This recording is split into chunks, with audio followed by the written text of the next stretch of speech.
Is your business struggling to stand out from the crowd online? At Webamax, we specialize in turning clicks into customers. From SEO and PPC to social media management and stunning web design, we've got you covered.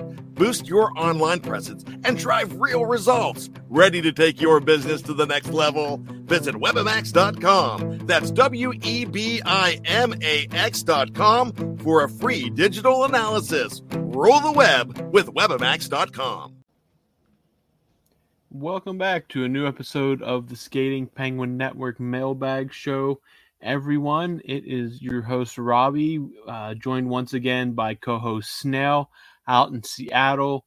If you are listening to this from Western Pennsylvania, you are probably, hopefully, doing so in the comfort of air-conditioned home. It is baking here in Western PA, Pittsburgh area. Snail, how is it out in the Pacific Northwest? It's a cool 60 degrees overcast day right now with perfect air quality and 67% humidity. So I'm sure that sounds lovely compared to what you're in. It sounds like you're trapped inside of a hot diaper, and that sucks. Sorry. Yeah, it is very warm, but we persevere, and we are back with a new episode of the Mailbag, a pretty active mailbag this week. But before we dive into the questions, a couple things I want to hit on real quick. One, a couple people asked the question, our thoughts on David Quinn being hired as an assistant coach. Not going to put that in this week's mailbag because we did talk about that last week. Snell and I went in depth on that hiring specifically.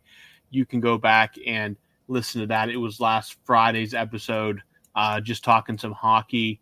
Basically, hey, it's a fine hire. He's going to be holding or coaching up the defense. It's just kind of wait and see now what they do with the power play, more or less than anything, is kind of where we sat on that. Plenty of coaching experience coming from David Quinn. Success with Erik Karlsson in the past.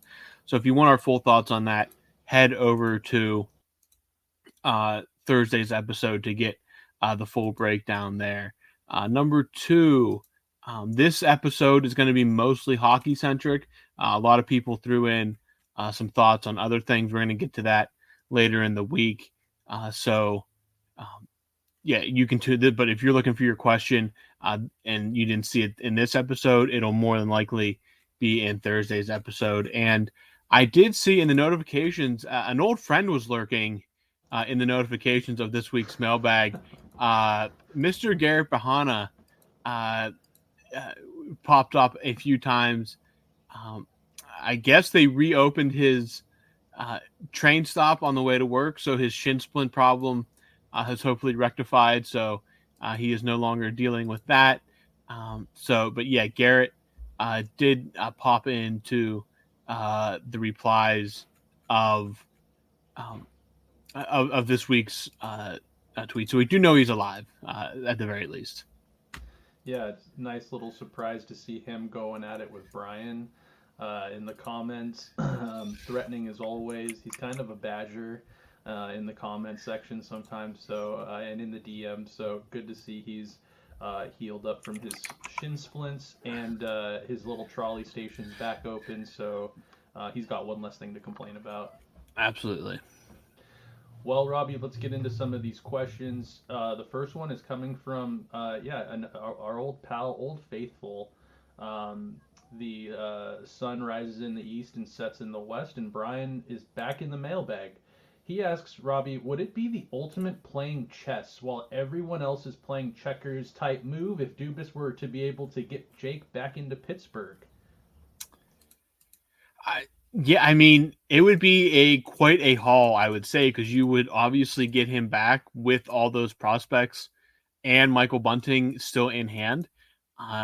Again, I don't think it's going to be a situation where there was a handshake deal when the trade was made, but because then that would be some real chess over checkers type stuff from Dubas. But if he can pull that off, if that does happen, I mean, what a haul that is, because you get Jake Gensel back, obviously playing along Sidney Crosby. You have a guy in Michael Bunting who was very successful when he came over at the trade deadline. And then you have 3 guys for the future that you don't have to necessarily push through the system quite as quickly. You can let them develop a little bit longer. So yeah, it would be a coup for sure. I don't know if I'd call it a true chess over checkers, but it would definitely be a haul because you'd essentially be trading. You basically be getting all these prospects for nothing, essentially. I mean, you got Bunting and these prospects for what is essentially a wash and probably a little bit of a salary cap, extra salary cap taken up with Jake's new contract. But yeah, we're getting down to the nitty gritty now. We are, as of this recording, 2 weeks away from the start of free agency, so we could very well soon see what happens with Jake Ensel. But yeah, if Dubas can pull that off, then it's a very savvy move, and it definitely bodes well for the present and the future. All right, sticking with Brian here, who is back this week. He said that he was catching up from vacations and his route and stuff like that. So good to have Brian back here on the pod. And he asked, what team would you like to see go back to a retro logo? For Brian, he says Florida going back to the Pavel Bure jerseys, or San Jose going back to their original look. I like the original San Jose look too, the old shark, the way more teal type jersey, that aqua color. Personally, for me, the one that I'd like to see go back permanently, I'm assuming this means permanently, not just like having like a reverse retro type deal in their rotation of jerseys, but being out west, growing up amidst like the Mighty Ducks craze that hit probably Robbie's youth as well. A lot of kids in my area caught that wave too. I'd like to see the old school duck, the Anaheim Ducks old school.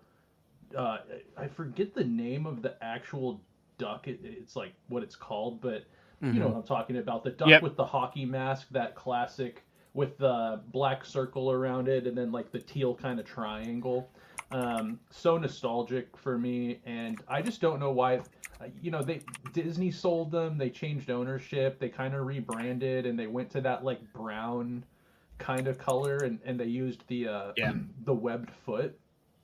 Which, like, sure, maybe for that time, I remember even then not being too hyped on it, but just go back to what it was. It's fun. It kind of, it's not super egregious. Like, it doesn't look like an AI generated like type of deal. It doesn't look like a AHL team or like a minor league logo either. I'd like to see him go back to that. And other than that, I know that they can't really do it, but like, why doesn't Carolina Hurricanes just adopt the Whalers colorway? That's the best colorway going. Yeah, absolutely agree with that. I mean, they can't use the Whaler logo for we all know why, but it's like, why can't you still be the Carolina Hurricanes and just have the Hartford Whalers colors? You know what I mean? There's enough red teams out there. They got the Red Wings, the Habs, who else? Ottawa, kind of. The Devils.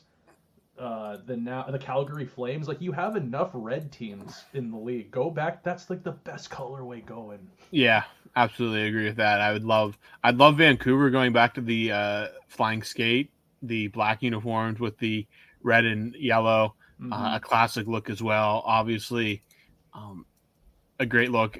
Speaking of the Devils, the going back to the green. Bringing back the green in their uniforms. Oh, like the Christmas colors. Yeah, I think, again, they did those a few years ago. I think they are so good. That's a good one, too. So crisp. A very good look. It's just a really good look, top to bottom. Think of like Ilya Kovalchuk.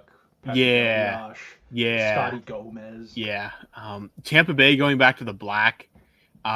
Getting rid of those blue with just the basic Lightning. Get the ones that they won the 2004 Cup in. The one that say Tampa Bay Lightning with like the bolt. I love those uniforms. They kind of redid them for their reverse retros, and I thought they were fantastic. I'd love to see those come back as well if we're going retro looks here.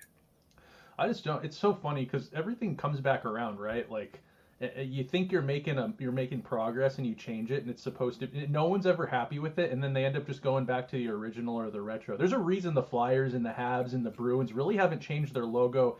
I mean, little tweaks here and there, but that much in like 100 years. So, I think I like all your choices, Robbie, and yeah, sooner or later they'll probably go back because enough people are going to ask for it. Yeah. All right, another question from our pal Brian. He says here that Lindholm is unlikely to re-sign in Winnipeg. Yeah, I don't think that's right. Yeah. He means Vancouver. Yeah. Lindholm is unlikely to re-sign in Vancouver, according to reports. Would make a good third-line center, but don't see the Penguins being able to afford him. Yeah, again, his underlyings aren't great. I think he's going to get paid mega bucks though, and I just don't know if that is in the Penguins budget. I think he's a good player in the right role. I just don't know if the Penguins have that role available for him for what he's going to get paid. I think he's going to get paid mega bucks in free agency, but yeah, I just don't see the Penguins being in on that market. I just think it's going to be too expensive for what they need to focus on first. I don't think he really wants to be a third line center either. Yeah, I think he wants to be I think he wants Aho money, and I think he wants to be a top 2 centerman. Absolutely, yeah. All right, question number 4 again from Brian. I understand needing all the picks we have going forward, but do you think we should send one to Carolina for Martin Necas rights? He would be perfect fit for what this team needs. I don't know. I don't know how I feel about Necas. If Necas is so good, why is Carolina willing to give up on him? I think that if they're going after a right shot younger forward or something like that, I just don't want someone taking up what could potentially be a good spot for Braden Yeager if he's ready. Necas is young too, so it's a good problem to have, I guess, if you were to sign Necas long term and he's a part of your kind of current and future.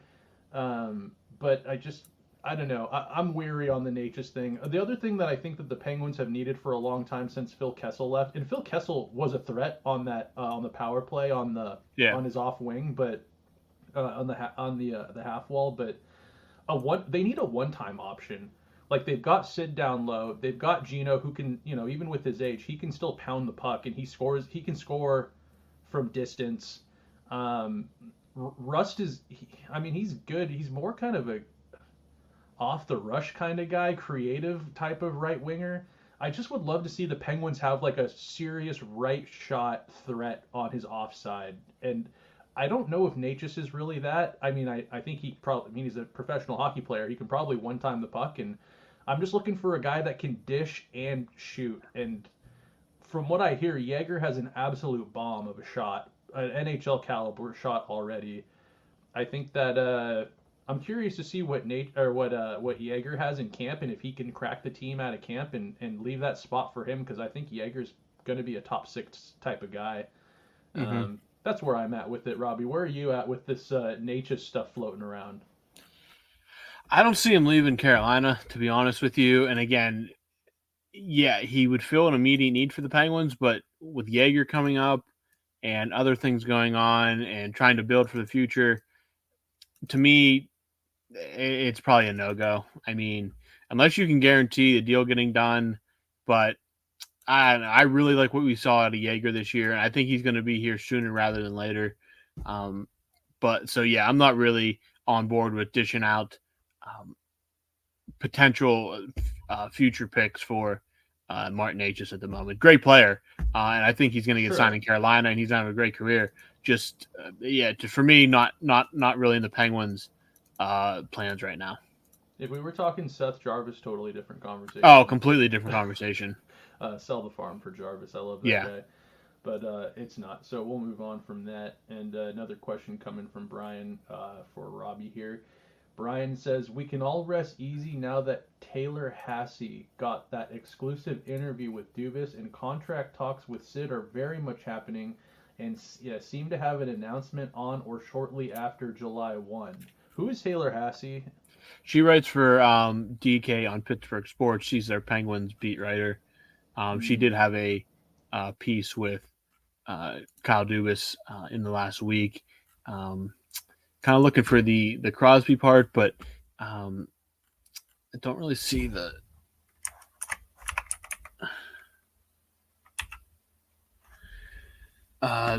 part. He talks more about other contracts going on, but other than that, yeah, I think the Crosby stuff has been reported before on or before July 1st. He's not going to go anywhere. Now we obviously don't really have any word on details or anything, but I guess we will see how it all plays out here in the next 2 weeks.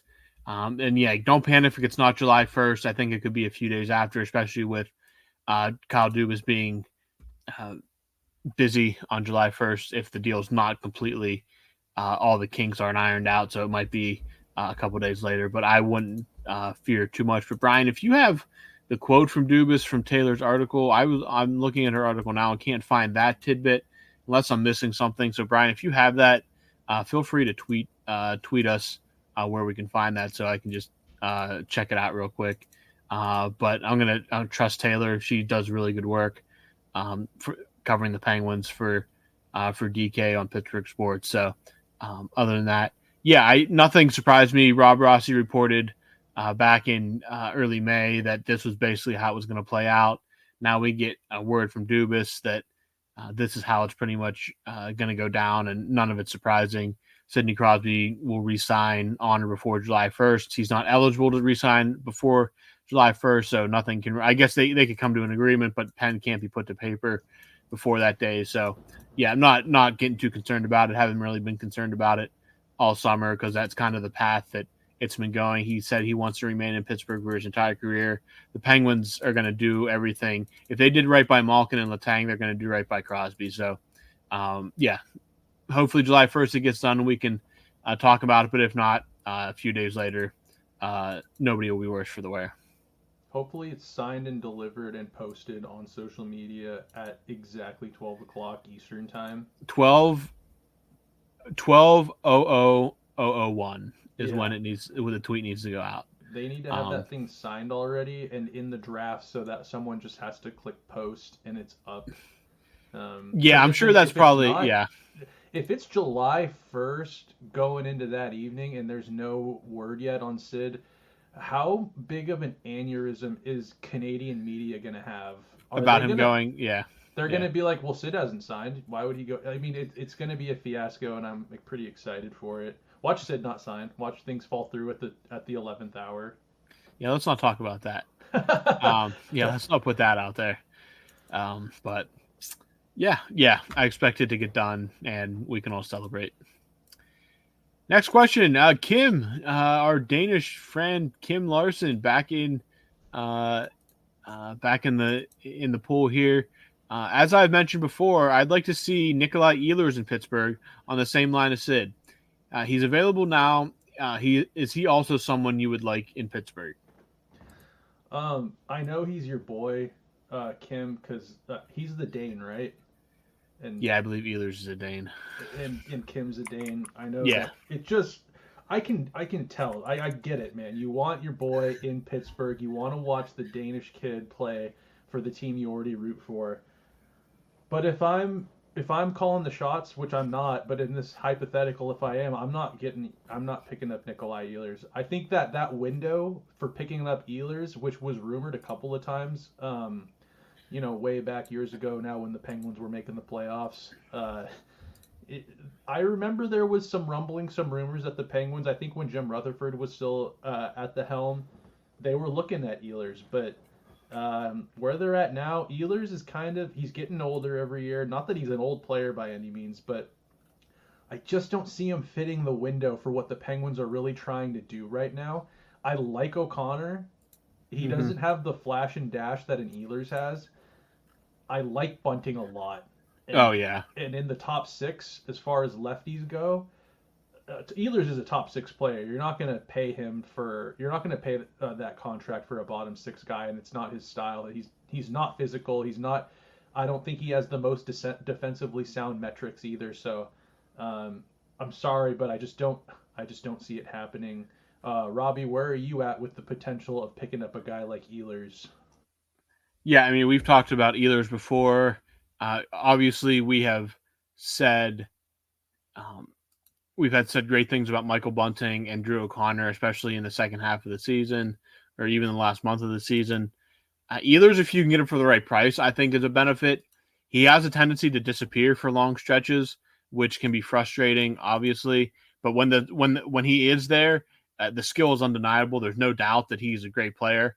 I just don't know if they can get him for a reasonable price because I think a trade will have to be made, and then I'm assuming they'll want to work on a contract. So it's just again one of those things. Like the Penguins have needs, but I don't think any of those needs are necessarily. I don't think the top six is the most pressing need. I think it's about filling out that bottom six. Should be Kyle Dubas's 1A when it comes to free agency or any moves before the draft even. I really think that needs to be the main focus. That and even goaltending before necessarily adding a top six scorer. Well, do you remember when Ehlers was rumored to? Oh my! He's been rumored to be at least leaving Edmonton since going back before like COVID. At this point, it feels like. I mean, it's been quite a while with Ehlers. He goes through them stretches where Edmonton wants to Winnipeg wants to re-sign him when he goes through those stretches of great play, but then when he disappears for a week or two at a time, it kind of just maybe he is a trade candidate. If Drew O'Connor blows out his ACL in training camp, or if Bunting goes, if they get hurt, sure, I'd be all in on picking up a guy like Ehlers if they have like LTIR money. Mm-hmm. But I'm looking up here just because I feel bad. I know Kim wants Ehlers in Pittsburgh so bad, but I just don't see it happening. Like I said, we got Lars Eller. He's Danish and he's signed for another year, isn't he? Yeah, no, 2 years I think. As far as Danes in the NHL right now, there's Frederik Andersen. I don't trust him in net either. He always seems to disappear right when you need him most with like injury or something. Alexander True of the Seattle Kraken. I have no idea who that guy is. Oliver Bjorkstrand of the Seattle Kraken. Mm-hmm. I wouldn't mind Oliver Bjorkstrand. He's a kind of a creative right shot. I think he can play center and wing. Yeah. On a third line, I mean, come on, I'd take that if they could make that work. And then Mads Sogard of Ottawa, I believe that's a goaltender. Is it not? I can't remember. Either way, the only Dane right now out there that I would take on the Pittsburgh Penguins would be Seattle's Oliver Bjorkstrand, potentially maybe, but anyways. I don't know. Ehlers is a no for me. And we'll move on from the Danish talk here, and we're going to move on to a question again from Kim Larson about top 10. I agree with most of your choices. Sakic and Yager is in his top 10. A player like Messier is also close, if not in. What do you think about Modano, Pierre Turgeon, Pavel Bure, Alexander McGillney, and Matt Sundin? If not for injuries, Forsberg and maybe Lindros could have been in there too. Hey, it's Kaylee Cuoco for Priceline. Ready to go to your happy place for a happy price? Well, why didn't you say so? Just download the Priceline app right now and save up to 60% on hotels. So whether it's Cousin Kevin's Kazoo Concert in Kansas City, go Kevin, or Becky's Bachelorette Bash in Bermuda, you never have to miss a trip ever again. So download the Priceline app today. Your savings are waiting. Go to your happy place for a happy price. Go to your happy price, Priceline. Yeah, I think, again, the top 10, it can be so subjective, and you're talking about the whole entire history of hockey, which goes back quite a ways. There's quite a bit of talent on there. Modano is easily probably a top 2 or 3 American player of all time. I don't think he's the top 10 all time in the NHL. He's probably top 20, 25. Turgeon, weird conversation there as well, I guess. Borderline where he falls. Bure, probably a top 10 goal scorer of all time. Bure never won anything significant, though, did he not? He won a couple individual awards. He never won. No, he went to a Game 7 of a Cup final with Vancouver. Hall of Famer, obviously, great player.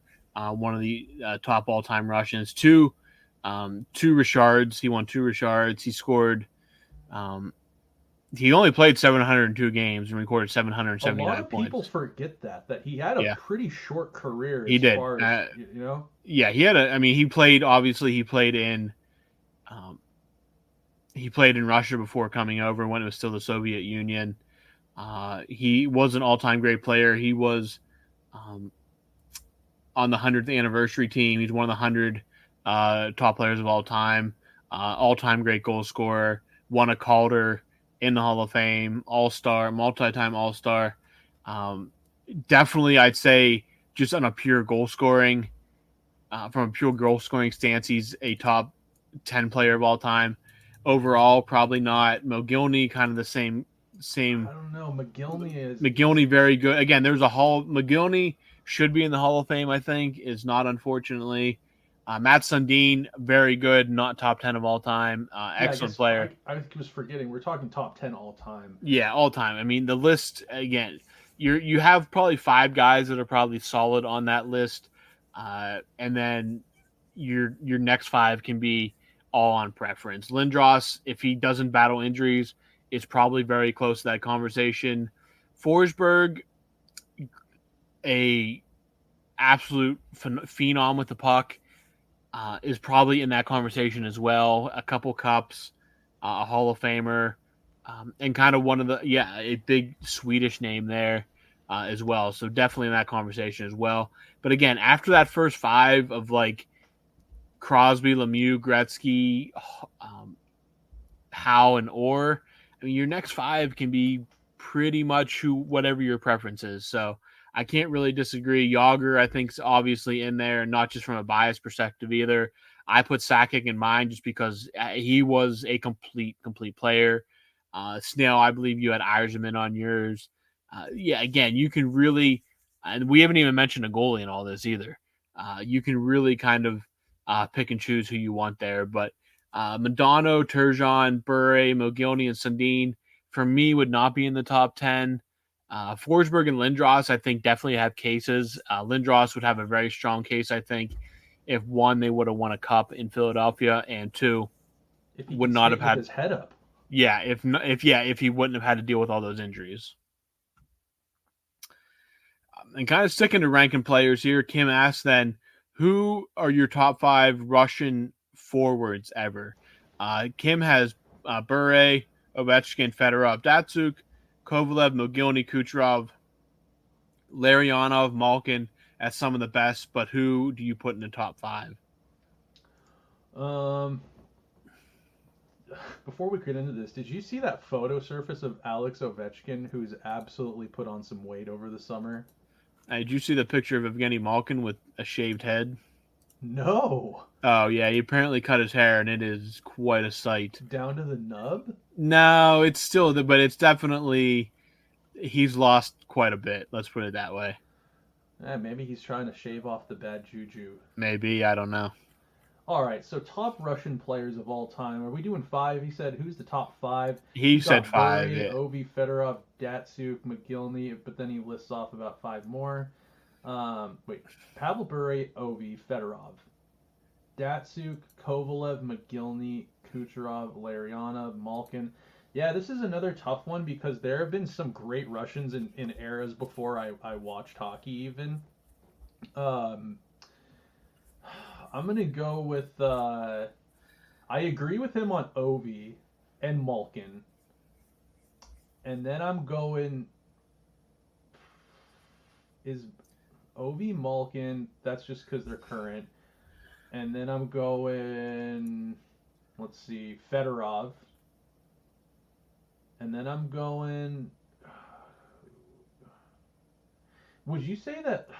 Could you make an argument that Kucherov or Vasilevsky are already top Russian players currently? Oh, I think Kucherov has to be on that list. My 5, just quick, would be Bure, Ovechkin, Fedorov, Kucherov, and Malkin. Yeah, I think... I don't know if I have Bure on there. And the thing about, again, he puts NHL Russian players. There's players that never played in the NHL that would probably be on top 10 all-time list if they would have played in the NHL, but Yeah, played. Vadim Shipachev has like the all-time. He played. Yeah. He came over for just like a couple weeks. I think he was in Vegas, but Yeah. he actually was the only other player currently to have worn 87, other than Oh, Sid. okay. A sign of respect, right? I think he's like the all-time points leader in Russia in the KHL. Okay. But yeah, there's players in Russia that never even came over who are just legends. But I mean, this list, he lists all these players. He didn't even put Ilya Kovalchuk on here. that's another one I struggle with is Kovalchuk, because I'm like, was that just recency sort of bias? Is he one of the best He was Russians? good. He was I mean, amazing. Fedorov and Ovechkin have to be on the list. Fedorov especially because he was even. I mean, obviously the numbers, but he was such a cultural icon, kind of breaking into the NHL. Fedorov was on that list. Ovechkin obviously has to be on the list. Kucherov, you can't ignore what he's done. It's just impossible. Malkin, He's you've gonna got to put. eclipse Kovalchuk. I'd actually put Points for my top 200 four. games. He's got 3 less points than Kovalchuk has all time, and he's played 200, pretty much 199 less games. Is that Malkin? No, Kucherov compared to Kovalchuk. Oh, okay, yeah. He's gonna eclipse Kucherov, you just can't. Kovalchuk. You can't. Again, yeah, you just can't leave Kucherov off there at this point. I think your two most solid ones are Ovi and Fedorov. I think they're permanent on about anybody's list. Bure, I just wax poetic about him, and I think he's on there. It's really, and Malkin is one. He's the only Russian to ever win the Conn Smythe. Sorry, that's wrong. He was the first Russian to win the Conn Smythe. Is he the only Russian to ever win it? The Conn Smythe as well as did he win the scoring title that year too? He won. He didn't win it the same year. He has won it. He won the Art Ross and the Richard Trophy. He has an MVP award. Did he win MVP the year he won? I thought he won the MVP. He won another one. He won the MVP. He won 2 Art Ross trophies. He won the Hart Trophy in 2012. Yeah, he does have a Hart, right? Yeah, he won the Hart in 2012 too. That's the year he scored a career high 50 goals. He won the Hart and Ross that year. Kucherov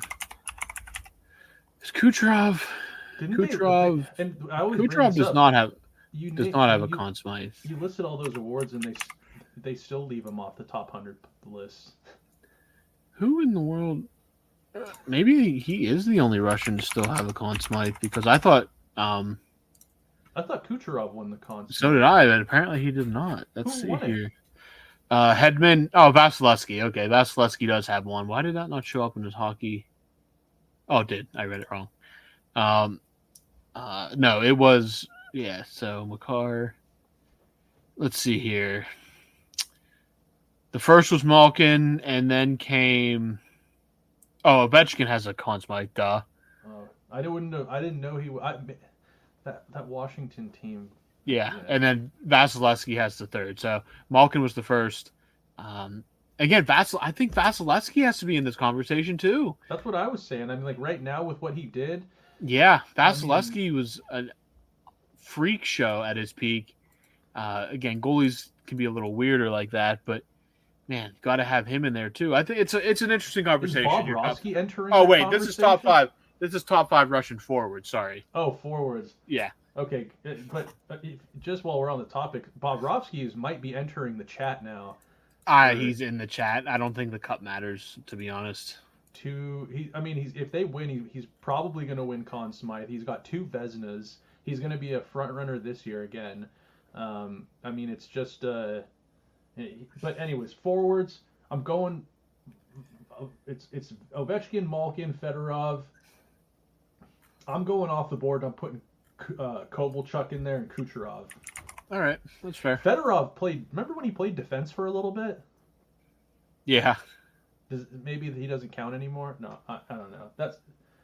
I could talk about Russian forwards for a long. There's so many because you're not even talking about Datsuk, who's, he was an amazing player during his time and has won, and Anyways, we'll move off the Russian talk. Hope that gave you some clarity on where we stand, Kim. All right, talking goalies now, coming from Kim. The goalie situation, where do we stand? Do you think we will go with Jari again next season? Kim says here that he would look at someone else. Goaltending is so crucial now, and Jari isn't good enough in his opinion. Yeah, Kim, I mean, this feels like a conversation we have week in and week out. How this unfolds remains to be seen.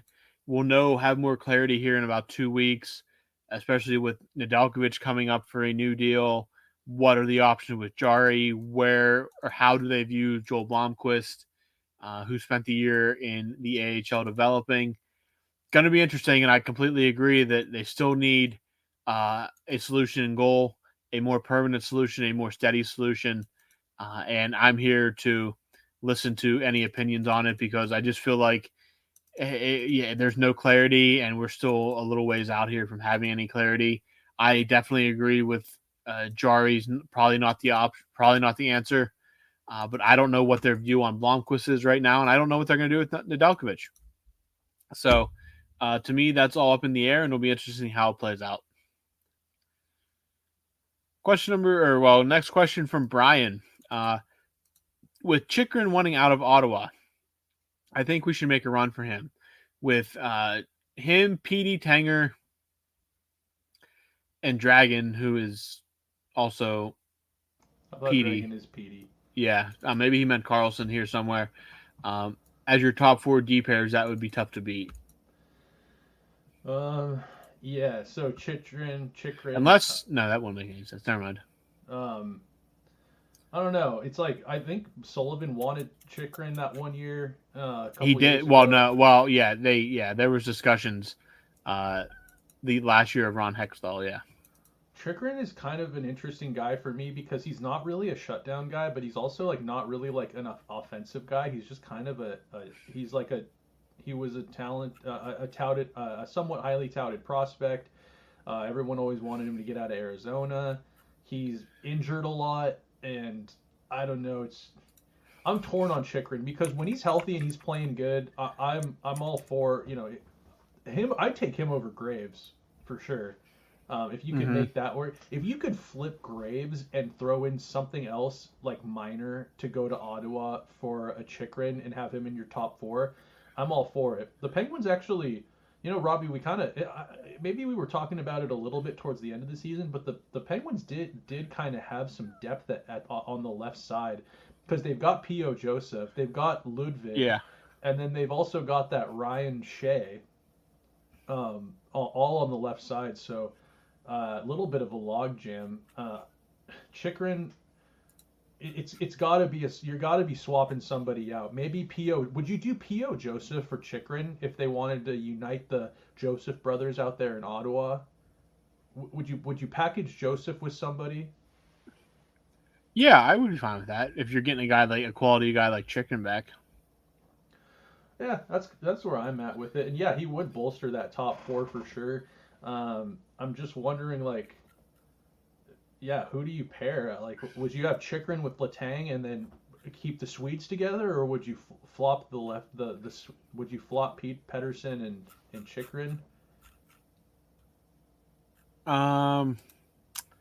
Chychrun, and I would put Chychrun with Letang, I think. Yeah, I think I would too. All right, moving on from Brian's question to another question from Kim Larson, and this is a question I see on social media all the time now. If Mitchell Marner is available, would you go for him? No. I just don't think they have the trade capital to make that happen or the salary cap room. I just don't see it, and I'm not so. Again, this was a very bad look for Marner in the playoffs. I just don't buy it. I don't see it. You're probably just getting a 1-year rental, and that's going to cost way too much trade capital. And not for me. Sign him. Yeah, you'd have to sign him, and he's not going to be cheap, regardless. So I'm kind of a no on that.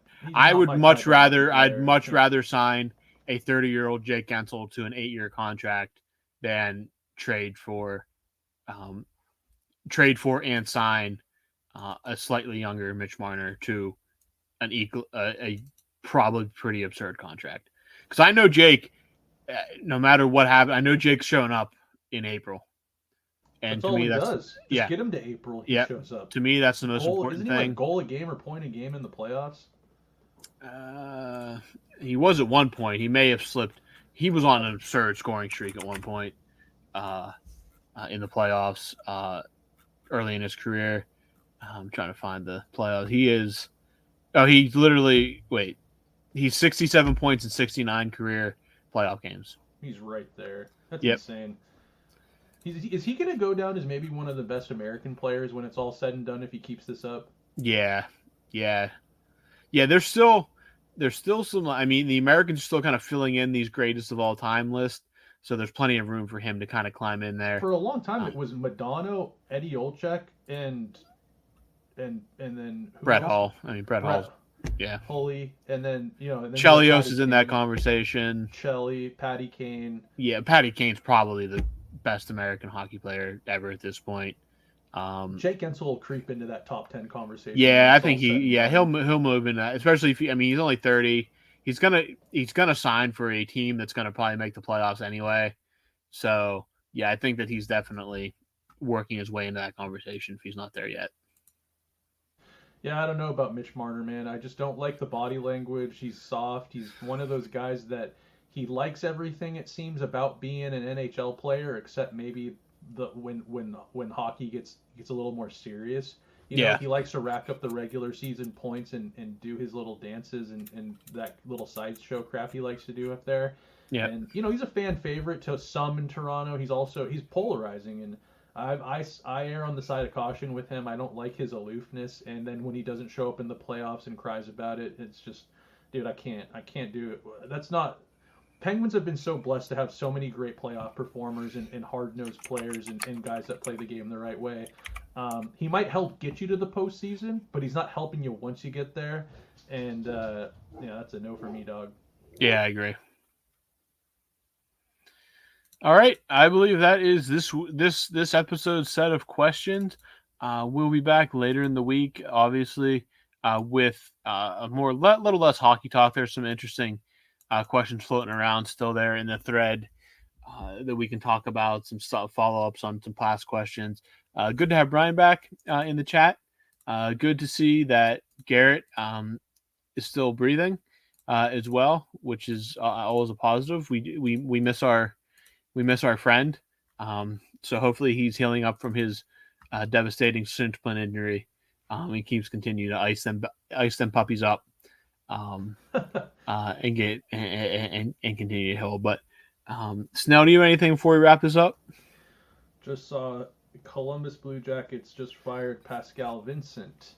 They had 3 coaches in 3 years. Yeah. Robbie, would you take Mike Babcock to coach the power play for the Penguins? No, I think Mike Babcock's NHL coaching days are in the past. If you could look in a crystal ball and you hired Mike Babcock and the Penguins have a top 3 power play in the league next year, as well as make the postseason, but you have to hire Mike Babcock and bear the brunt of all of the criticism and hate of hiring a guy, would you do it? I mean, you'd have to. I get if I knew that was going to lead the Penguins to a victory, I would find a way to swallow it. Yes. It wouldn't. It's not. The crystal ball doesn't show you a Stanley Cup at the end of it. It just shows you that the top. When it's American Thanksgiving and April 5th, the Penguins have had a top 3 power play all season, and they punched their ticket to the postseason. Would you take it? I don't know. I really don't. What? I think his days coaching the NHL are over. Even as a power play coach? Yeah, I think he's done. I don't think he's a power play cabal who just is in the background in a robe who never gets to go. Well, I mean, if you're doing it like he's like a shadow figure, that's a little bit different story. But he's the deep state of the. He's the deep state of the Penguins coaching. That works. I don't know. I just thought that was interesting, dude. Columbus, were they ever going to get it together, man? Probably not. How does Winnipeg will get a chat with Gary Bettman if they're not doing well? Columbus has sucked for 2 decades, and there's never been one rumbling about a relocation. I don't know. I don't know how they've gotten away with it. They're not a major metro area. Like it's not like it's New York or LA or something like that. They're not a foundational franchise, but they somehow skate under the radar of being and it's not just like the past 5 years. It is historically, they have been a very bad franchise in the NHL. So Arizona couldn't be kept out of headlines for 1 year. And like, do you think Gary Bettman just forgot about the? They might, yeah. He might have just been like, "Oh, we have a team in Columbus." Whatever. Yeah, like would you if you asked him, you're like, "Why didn't you ever talk about Columbus? They suck." My ultimate guess is they're probably operating in the green, and that's all Gary Bettman cares about. Maybe that is it. Maybe they somehow just get enough people in there, and yeah. Anyway, yep. Well, that's all I got, Robbie. All right. So, yeah, for Snail, I'm Robbie. We'll be back later this week for Mailbag Part 2. Until then, take it easy and stay cool.